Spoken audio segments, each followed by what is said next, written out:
வணக்கம் மக்களே. திருக்கடிகை எனும் தலம் இன்று சோழிங்கபுரம் என்று அழைக்கப்படுகின்றது. சோழசிங்கபுரம்தான் அவ்வாறு திரிந்தது என்பர்.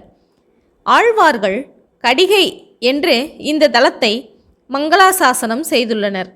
கடிகா என்ற சொல் வடமொழியில் நாழிகை என்கிற பொருளுடையது.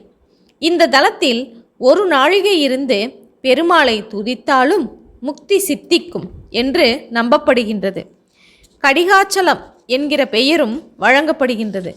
இங்கு நரசிம்ம சுவாமி சதுர்புஜராய் யோகாசனத்தில் ஹேமகூட விமானத்தில் கிழக்கு நோக்கி எழுந்தருளி இருக்கின்றார்.